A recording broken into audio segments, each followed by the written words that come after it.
Okay, so I'm here with Evan from Coda, and I'll let you sort of give a mini intro to yourself. Yeah, thanks, Ben. It's good to be with you today Yeah, likewise. in my new living room. Uh, yeah, I'm Evan Davies. I've been at Coda for about 3 years now. I run our solutions, partnerships, and marketing teams, which is broadly speaking all the ways that we kind of get the word out about Coda to the masses, but also how we think about developing compelling solutions on the products that help people get jobs done. Um, I started at the company actually when we were in stealth mode.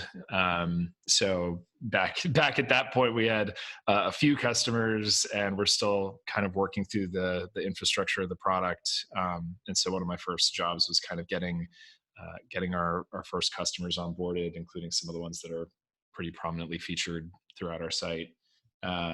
And then has shifted over time to kind of focus more on the marketing and outbound side of things. Before that, I was at Box for a number of years, actually running an internal professional services team, part of what's called Box Consulting. And so a lot of our primary job was, once Box was sold into a customer, how do we make sure they're as successful the product as possible within the shortest period of time. And then before that, I was in actual traditional professional services, working at Accenture. So I'd say most of my career has been in customer engagement and evangelism, and trying to help people make the most out of their investments and tools. Yeah, I mean, I see that. Like, to me, like customer success seems to be more important than like customer acquisition. um, like if It you, is. yeah, if you, I think I've stolen that from somewhere and must have heard it on a podcast myself, and just I'd sort of lift that and say it myself. Yeah, we hired Mel recently, who's doing customer success for us, and it's just like you can just see all the ways that like other people talking to other people about how they're using things, and that's how like I see a bunch of products, people who run no code tools or any company, seeing other people use their product is like that's where they find a load of use cases from, and they realize, oh yeah, you can use this to do that thing, and I never even knew that myself. Yeah, So, I mean, people don't realize the import. Like, I think historically, customer success is somewhat, or a long time ago, was kind of on the same footing as just like customer support. Like, how do you handle requests from customers to help? And then over time, like the discipline, maybe partially Gainsight codifying it a little bit, but I think the discipline being more about how do you grow and manage accounts once they've purchased your products. But I think, like, ultimately, being able to understand your customer super deeply and then respond to them and give them both ideas on how you can use the product, but also unblocking their implementations of their own tools. Like, people get in their own way yeah, when they're trying to get things up and running. And so even the aspiration, when you're like on a landing page of a product, you're like, oh my God, this is so dope, I can't wait to put this in place. And then you encounter the first person on your team or detractor who's like, I don't really know why we need this. You suddenly realize that the job of putting the pen to paper on getting a product out there is not just about like launching it and giving access to another user. It's about how do you kind of onboard them, how do you make sure they understand what the use cases are, how do you make sure the company and the teams are ready for what you're trying to sell, and are ready to adapt their process to a new tool. I think it's all super important, and frankly, like, the most important hires you can make early days. yeah. And do you think with like the no code type movement coming through, do you think there's more like, 'cause it seems like there's a bunch of things you can do. I mean, we struggle with it in that there's so much we could build, so much we could do. We could stick this tool to do this thing, this tool to do it. There's just so many tools and so many different use cases for different things that it's almost difficult to know where to focus. And like, if a customer comes to us and says, like, how do I use this for my company? My first question or my reaction is, well, tell me what you would like to automate first. Because I can't, like, I could list off things all day that I've seen other people do. Yeah. So it is, yeah, I think, I don't know how you've seen people come to Coda and say the same thing and say, okay, well, I can see all your templates, I can see all the things. how does it do this? Or is it more like, have you dealt with the same situation where someone says, okay, how does it fit with my company? Like, how does it work? How would I do this on my side?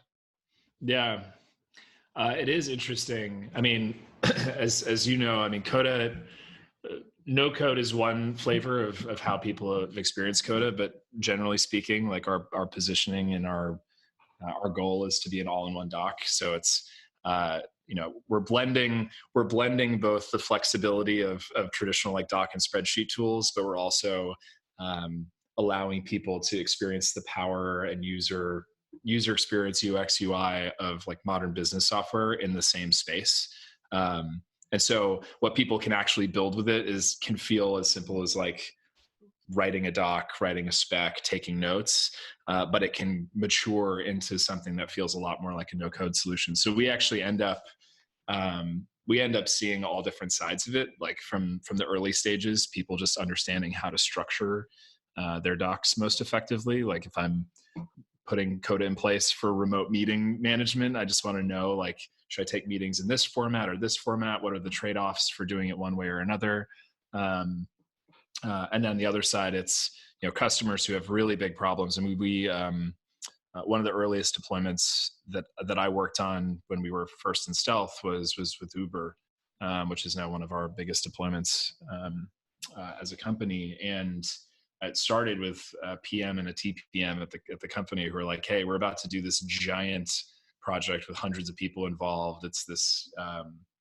It was the latest driver app redesign, and in that process, we're kind of like, all right, we're going to consolidate a bunch of existing tools like docs, spreadsheets, a few like Trello boards, a few other things. But we also want to make it a really great experience, not just for us as PMs, but also for the engineers who end up having to do the work, as well as the executive team and the marketing teams who have to like receive this work and figure out how to prioritize their launches. And in that, we're basically like doing co-development. Like we're kind of sitting on the phone with them and kind of helping understand the requirements, take those and translate using our building blocks, but also helping them navigate the complexities of rolling out a tool like that to a large set of teams. And so they were like, one of the things we helped them understand and help them navigate was, all right, we now feel like we have a good solution to this problem. How do you progressively take this into the various stakeholders who are going to need to use this tool every day, and make sure you get buy-in, make sure you've iterated on it enough, such that when you do roll it out officially, everybody's prepared for it, they're all bought in, and they're all ready to start using it effectively. And I think that's like, if I take a big step back and think about what no code generally is doing to the CS side of the house, is people are starting to take on more of that function as part of the job of being a no code builder. Yeah. Developers inside of companies take that on when they build a bespoke process, and then it's there to enable a team or enable an individual. But at the end of the day, if that person struggles with it, they're the ones who have to help kind of reshape it or make it better or educate them. So I think it's going to add workload, but I think it ends up being a symbiotic process. It means that you have like a tighter connection with the teams that you're serving. And frankly, if they do a good job, because it's no code, like the idea is that starts getting offloaded to the user of the product. It's not about like the developer user relationship anymore. It's about making that connection much tighter and almost removing that divide altogether is kind of the aspiration, at least as we've talked about it. Yeah. And do you, like, in those scenarios with like that Uber one specifically, is how do you then enable the people who have said yes to Coda and yes to the solution? How do you then help turn them into the champion in the company to make everyone get on board? Is there actual education of like on premise and other things, or do you have any different ways that you do that as a company? Yeah. We've done a little bit of everything. We were fortunate in that case where the main stakeholders we had at Uber to start were really committed to running that process internally as well. So they did a bunch of individual meetings to get people set up and familiar with the process. We enabled them with like kind of the basic walkthrough of like, if you're going to explain to somebody what this tool is in as short a session as possible, here are the main points you're going to hit. Which does depend on the product that they're trying to pitch. Like for them, it was the solution was about taking, a giant list of features and timelines and then segmenting it for each individual team that was responsible, and then having those teams have an ability to flag dependencies to each other, because that was the thing that didn't work before in like dozens of spreadsheets, is that no one could notify each other except for sitting in a giant meeting where people flash up their spreadsheet and then have to like look at the red and somehow recognize that they're the ones that are on the hook for something.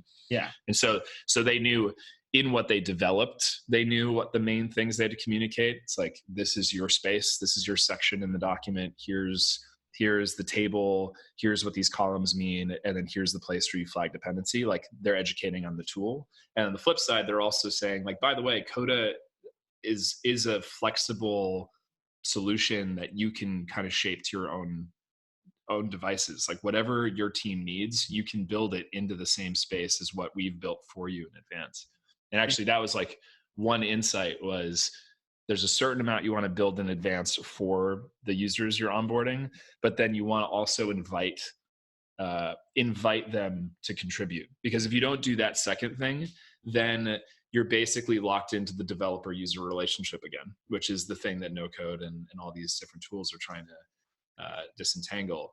Whereas if you give them the insight into the thing that they can go and shift and shape, and maybe even give them a few examples. Like, we rolled out a feature called drag and drop templates partially to do this, which is, some people may want to use the full thing. Some people may just want to like drag a component in and see how it works. Yeah. And so just make it feel like something they can mess with, something they can adjust without impacting everybody else. That was super, super helpful.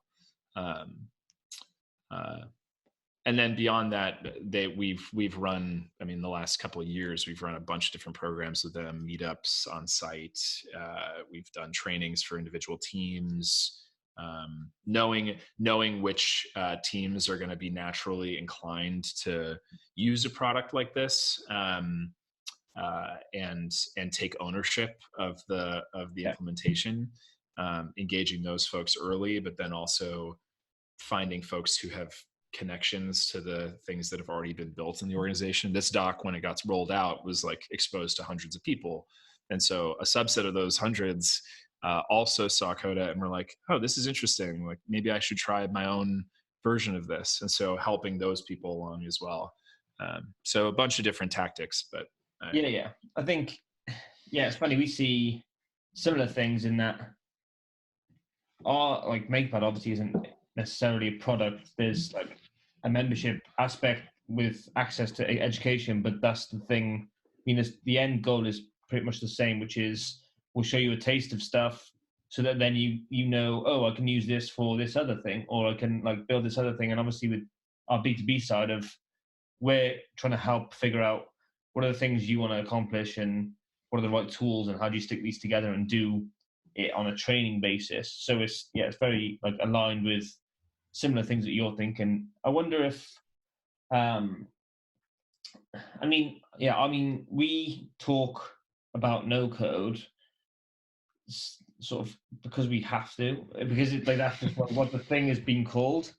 But like I could sense a bit of hesitation on your side to like address that code is a no code thing, which I completely agree with. Airtable, I would say, is the exact same way. I would even say Webflow is. I'd say most of these tools are that way inclined and thinking it's not like a no-code tool. It's just like, I'm here to help you do. Like, you've got a job to be done, and we're just a tool that does that. And you don't have to write code to do it.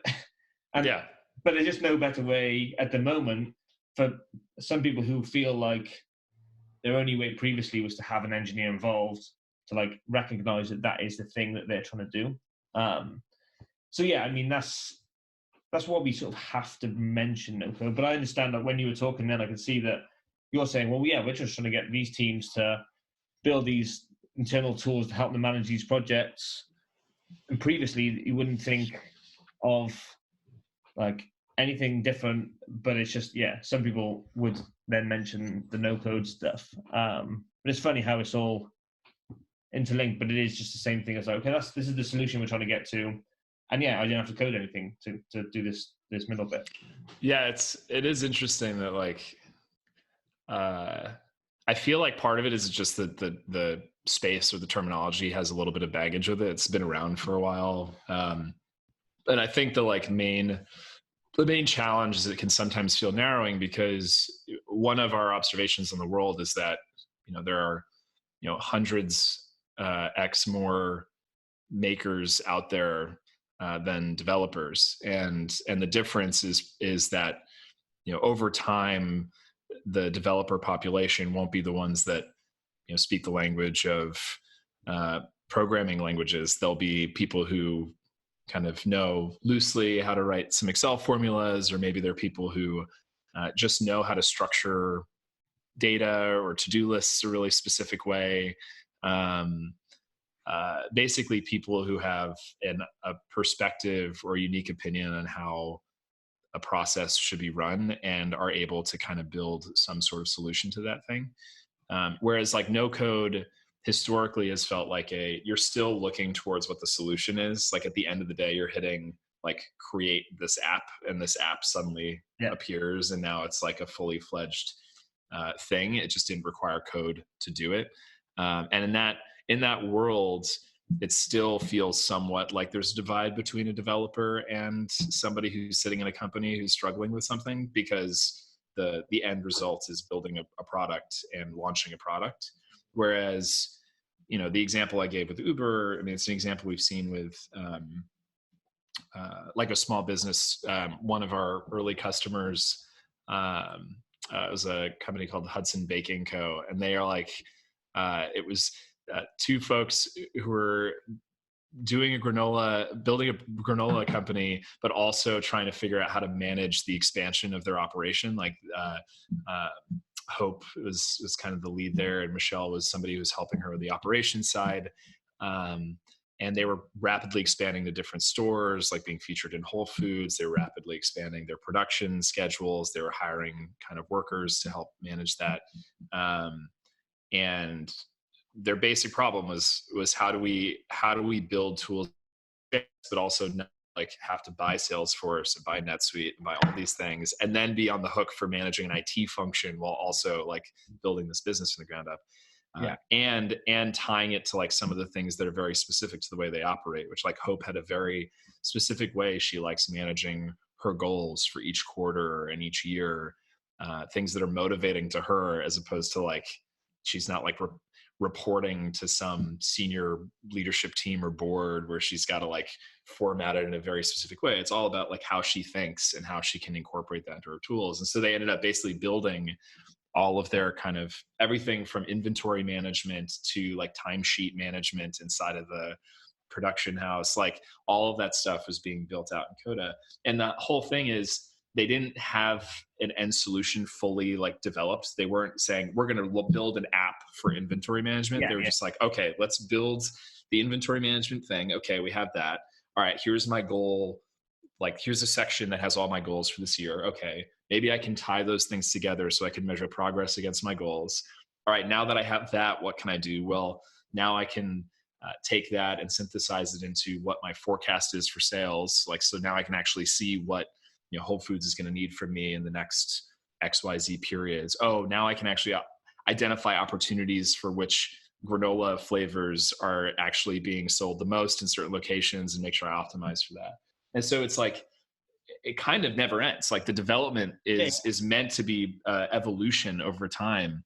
And so the idea that like, previously no code's about building without code, but you're building a solution that you launch, is right now it's like, how do I solve a problem and how do I let that solution kind of mature over time and become, it's always the best version of that solution. It's never like I build it and then there's a bunch of stuff I don't use and there's some stuff I do use and then eventually I upgrade it and that kind of thing. It's the same with traditional products. Like everything, there's always like new features, new things, new use cases or whatever it is. And I think with probably that use case, as with a bunch of others, is that people are thinking, well, what's the first thing I really want to get off my plate, or like automate or save a bunch of my time, because I'm just spending hours like on calls or in spreadsheets or trying to do this thing, that this task is like a mind-numbing thing. There must be a better way. And then they see that and see, oh, I wait a second, I've got this. I can save like another hour a day doing this other thing, and then looping that in, and then that becomes an even bigger like automation and for allowing you to do the more creative stuff, which I think the no-code tools are like a huge thing in helping empower people to do that. What Yeah. what what else do you see in sort of this space? I won't call it the no-code space. What else? What else are you seeing in this space that's like interesting, or like you've seen that has made like a real impact on people using these tools and doing things at work? Yeah, I mean, it's been interesting to see kind of the places where these start getting adopted, and then seeing how it expands. Like I think um, uh, there's one side that is like somewhat obvious, like actually usage of Zapier. I mean, we've been partners with them for a while. Just actually released a doc build out with Wade, their Yeah, CEO, co-founder, and he basically was using us for, it's basically a staff meeting template for remote teams, which is super cool. But having worked with them for a while, and actually before I was even at Coda, having used the product, it kind of has some of the aspirations of no code, where you can say like, okay, you can remove inefficiencies in a process by connecting tools together more effectively. But the reality is you would see that solution being adopted in very specific teams or very specific user personas. Like IT would get involved in some way, because even authenticating and managing integration between solutions still requires some of that oversight. You see ops teams using it because they're trying to synthesize a bunch of data sources together. But I didn't see it as, I saw it less regularly in like the ground floor of like teams trying to build products to solve for their immediate needs. Like I ran a team of 12 consultants in Austin when I was at Box, and there were a few situations where it was like, hey, we need to combine a bunch of reporting from internal systems with some of the goals we've set in another system, with the results of like individual interactions with customers, and synthesize that into like a centralized dashboard and that kind of stuff. And Zapier worked somewhat well for that, but I still found myself in spreadsheets more often, because it was like it just felt very natural, and I could quickly iterate on those things. But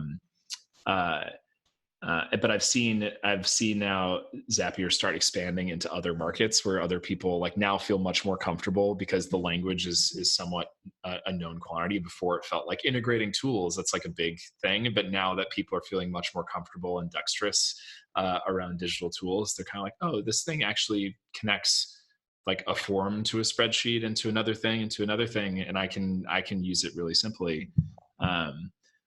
I think with Coda, like this is the classic like crossing the chasm stuff. Like we've seen a bunch of early adopters, some of whom were obvious, like ops people and folks with a bit of technical skill, but now like product managers were one of the first groups that really started taking advantage of it, and many of them are able to kind of speak the language of different technology, but they're also people who design process and design tools as their main job. And so like they were kind of gravitating towards these places where you can drive efficiency into a process and things like that.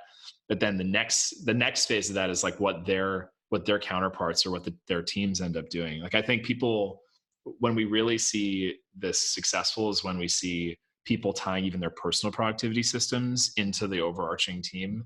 And that started happening more and more, where like, we all have our to-do list philosophy, methodology, whatever. And I think some people have an aspiration of like, oh, how do I tie my actual work process to my individual lists, but those have always felt so starkly divided in my mind, at least. Like I'm not gonna showcase all of my teams. Like I'm not gonna integrate all of my Jira data and all of my GitHub PRs and stuff into one place. But now we're starting to see more people invest in that because they recognize that if it's all in the same spot and I can actually create these really efficient systems, that I think is where it's starting to get really interesting, is where the unobvious early adopters are translating to these other teams that are kind of building systems from the ground up to solve for their personal cases as much as their team ones. Yeah, for sure. And I think the more people, like, I keep on saying this in a bunch of episodes, it's probably going to sound repetitive, but it's like you don't know what you don't know. And then when you start learning these things, or learning that there's ways to do these things, you start thinking, oh, I can actually link this thing, or I can do, like you said, my personal stuff, and you can build systems and all, and everything's always about optimizing in some shape or form, whether it's work or personal. Do you think there's I was just gonna say, like, when it starts feeling like it's when it crosses from being like I could do this, but like why, to the like I think people's thinking starts changing a bit with these tools. Like on the personal side, I've been building a lot more in that realm to like do things that help unblock me day to day. And I like recently did a YouTube video about my to-do list system, and it's really like it's a really straightforward system. Up until I would say even up until recently, I haven't reconsidered doing anything with like I still like pen and paper for a long time. But I realized like just taking a step back and thinking a little bit, taking a harder look on my personal productivity and how I manage my day. I recognized like pretty obvious problems that I just wasn't solving. I was just kind of punting them because I didn't feel like there was an easy way to solve them. But like the obvious ones to me were, one, I always commit to way too many things during the day. And at the end of the day, I feel like crap because I'm like looking at this giant list of things. I have 3 check boxes and I have 20 other things that just I'm like rip up the page and go the next day. And I would like calendar block my calendar every single day, but I would do this manually and it wouldn't tie to the thing I had on the piece of paper necessarily. So like, how could I possibly get all the work done? And so I just built this little thing, which is like a to-do list, but it included, an estimated amount of time. It included a way for me to flag. One of the other problems was like managing energy. Like I would just put a bunch of like grindy tasks in a row and just like try to go through all of them. And at the end of it, I would just abandon ship at some point in the middle because my energy was so low and flagging at the middle point. So I had like a little thing to say like which things are going to build my energy versus lower my energy. And then a simple way of like putting them into my calendar automatically. And that's like dramatically changed the way that I think about my daily list. Like I now think about how much time I actually have, and I only slot things to that amount of time, and then everything else is just kind of backlogged. And that's helped me kind of just think very differently about my days and feel a lot more productive. And that wouldn't have been something I would have addressed because now my brain is rewired to start thinking about like, okay, what are other places where I am actually struggling with something, but I haven't acknowledged it because I've just accepted it. And I think that's like one of the really cool things that no code and these types of technologies are letting people do is they're now thinking a little bit more concretely about what they can solve and don't feel hindered by, technology or some lack of knowledge about, the industry. Yeah, exactly. It's like a way of unlocking things and thinking, okay, well, how can I unlock the fact that I don't like this situation or something's happening far too often that I'm just like, I hate this. This is terrible. And I think I've done it a bunch of times over the years of like retrying a different like calendar system. Like you said, I've tried the time block stuff. I've tried just doing calls on a Tuesday afternoon and then like no others. And then obviously things change in life, but so I don't think I've got that system. No matter how much no code stuff I know and how much stuff I automate and how much we try and teach this stuff, I'm actually quite inefficient with my personal thing. I think, and I think it may be because of transitioning to like from being just like a maker, where I wake up and think, I'll make a tutorial about Coda today, or like I'll just Yeah. do this thing today. To like, okay, we've got like a team of 6. They rely on me for certain things. There's like some processes we need in place. We need to have like operational things, and yeah, for us and for me especially is trying to figure out the systems, and it seems like a lot of trial and error and looking at other people's things and thinking, oh, how can I like that system? How do I adopt that and just like put that into mine? Will that work for me? And tweaking it. But yeah, like learning all these things and these tools helps you think that way and think, okay, well, I know that Evan's got a really good to-do listing. I'll watch his YouTube video and like try and test some of those things out. And in today's world, and if people are listening from the future, this is when we're in the time of this global pandemic, which is just going crazy. And everyone's talking about working from home, and there's 300 million guides to work remotely, and all these people are talking about how to like do this thing. I mean, for me, I've been working remotely for 4 or 5 years. So I mean, I'm self-isolated as the norm. So it's not much different for me day to day, but it's like it's interesting to see how many people like this is a huge shift for them, or even if it's not a huge shift, it's like it's a big enough shift for people that they need now new systems and they need new things, they need new tools and ways to deal with working from home and connecting with people and having that like time to structure their day and things. So have you seen anything, especially in the last sort of week, spring up with what people are building on Coda to help themselves, or even there's a lot of like humanitarianism going on where everyone's helping everyone else and trying to build things there. So what have you seen interesting there?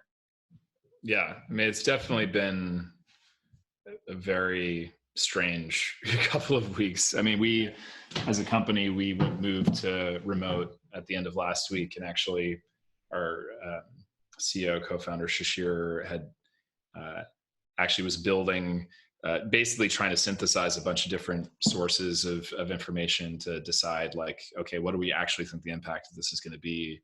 Because as a separate note, it feels like it's really hard to make decisions around and dramatic decisions like moving the company 100% remote. We've managed multiple offices and had a remote team since we started, but we've not been fully remote in that way.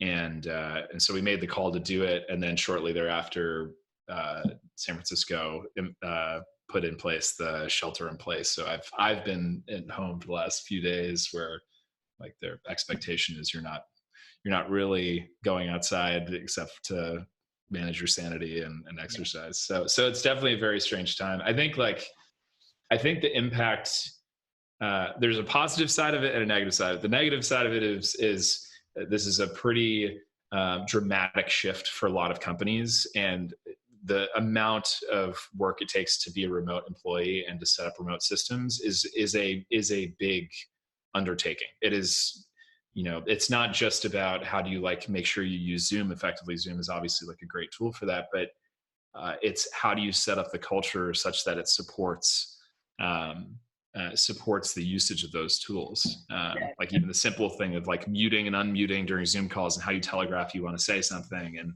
all kind of stuff. Like that's not a natural thing for people who are used to synchronous communication. No, and it's like this is one of those. It's almost the worst time for everyone to try and see the benefit of remote work, where you just like, okay, quick, everyone get at home and then just put on Zoom, and you've now got to do your job from home. Whereas, remote work has developed over the years slowly but surely. I think almost on purpose, because people are figuring out how to do it effectively. There's not just like you said, you go home and that's that. It's more of a like if you ever have a Twitter conversation with someone, you don't know if they're like completely having a massive go at you or whether they're joking or whether they're right. You've got no visual cues or anything like that. Yeah. It's difficult to like. It's like I'm struggling at the moment where thinking, okay, I speak to like one person on the team every day on the phone, on Zoom, and then someone else on the team like does something, and I'm like, yeah, but that's what we're like. That's for the site we have now, but this is what we're building in like 3 months time. But how would they know if I haven't told them? Like, Yeah. you've got to over communicate so much. And I had this at Product Hunt where you wake up and you'd be like, I don't know anything that happened. Like, no one said anything. How am I supposed to know any different? You've got to. Yeah. It's like a weird this whole Slack generation of you've got to try and do that. So we're trying to put in a bunch of processes too. But Yeah, I mean, the positive side of this, which I've seen, there's I forget who quoted this, but like that this will accelerate the progress towards remote as a default for many companies, but as a really strongly supported norm by 5 to 10 years, and that means like it's not just supporting flexible work environments for people who need it, but it's also about developing systems that scale in that environment, and that frankly scale with digital tools like Slack and others where working with those, like the number of times where I'm like slacking with somebody who's literally sitting next to me and I'm like, all right, what's happening right now? Like those systems just don't, like, this is a forcing function for those systems to feel really robust and to match kind of the company culture and needs. I mean, your original question around like what we've seen being built, I mean, we've like I said, we've been remote for a long time. And so a lot of the tools that we've used internally have kind of been ones that have been saving graces for us as we've made the full transition. I'd say like it really started, I mean, it's the most obvious impact is how our meeting culture works. We've always had a few systems inside. I mean, we run the entire company on Coda, but we've had these systems of inclusive meeting structure where everything from how you synthesize and capture topics from the broader team so that everyone has an opportunity to flag things they want to talk about, to ways that they can upvote and downvote those topics so that we only focus on talking about the most important thing in the time allotted, to how we capture team sentiment. We have this like little sentiment drag and drop template that lets you quickly flag with an emoji / icon kind of slider, like how you're feeling, like my team, we do coffee cups. So we know how on it we are on Monday morning. And taking those things to even another level of like, can we infuse other fun or compelling ways for the team to understand like each other better and each individual's like current mental state. Like we have, one of the guys on the team, Justin, who was running our team kickoff this week, added this column that we have this pack for Spotify where you can integrate song information. And he just added this column to our sentiment table. And so people just dropped in the song they were currently listening to, which was just this, like, we spent basically 15 minutes chatting about like why they were listening to that, like how it was helping them through this time. Like it just like felt much more human than just like, what's the status, what's the stand up, like those are the like first things people do is like, how are we going to manage the stand up meeting? But the reality is you want to make it a more human interaction. So we've had those types of tools for a while, and then we've seen the community start developing a bunch of those like iterations of those, both existing customers who are now adapting and they're trying to figure out how to take their existing docs and create those systems, those meeting structures, but also new customers who are showing up, who are basically trying to figure out how to connect their teams more effectively. But I've been personally much more heartened by the just the outpouring of support in the community, and basically creating tools for the community to engage with each other.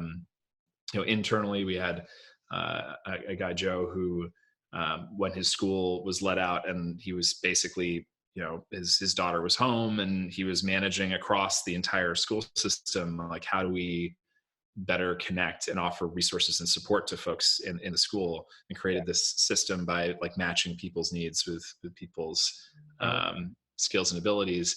And then we saw like the next day, this woman, Alexandra Samuel, who is a Wall Street Journal reporter, a technologist, she also has been using Coda for a while and basically built this. She lives in Vancouver, built this tool to connect people who are, I need help getting groceries, and somebody who's like, well, I have a car, and connecting those people together, and has since been kind of adopted by a bunch of different people in Vancouver. She's been working with nonprofits and a few others to kind of get the word out, and also help strategize around ways to connect people who are in need with people who have skills and who aren't sick and who are able to kind of to jump in.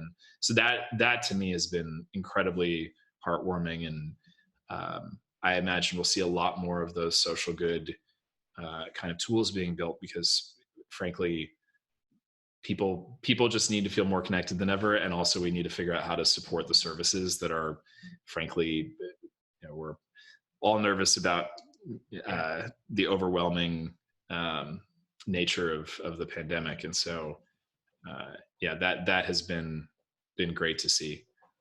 Yeah, it's crazy to see how much a certain situation will push people to do extraordinary things, and it's nice to know that actually there's still like delightful, extraordinary things that people do, and using these tools. I've seen a bunch of things on a bunch of different sites using different like no-code things that you can spin up so quickly, which I think is such a great advocate for this space right now, in that you can build these like small tools to match people without needing to be a technically minded person. But this conversation's been awesome. I've really enjoyed it, and if there's anything else you wanted to talk about right now, we can do that. If not, then happy to plug away with whatever you're working on right now, and close it out. Yeah, I mean, we've as I mentioned, a lot of our focus over the last few weeks has been kind of responding to the needs of the community right now. I'd say like one of the things we're definitely offering as much support as people are needing at this point. So we're setting up a few channels through which people can request our help building solutions to some of the problems they may have. And I'd say a lot of the publishing features we recently launched have been helpful ways of people getting the word out and being able to create these kind of microsites, basically of either helpful information or tools that people can use to unblock either their productivity as a team, but also their ability to serve their community more effectively. And so if folks email us at help@coda.io, we're super open to helping people build during this time. And we'll be posting more information shortly too on how we're kind of building capabilities into the product to make it a lot more effective for folks who are trying to navigate the change. But yeah, those are the main things that we're spending focus on right now. Awesome. Well, I really appreciate your time, and looking forward to the MakerPad and Coda relationship carrying on and putting out some stuff with you guys. Looking forward to it. Thanks so much. Yeah, super excited for it. Thanks for having me.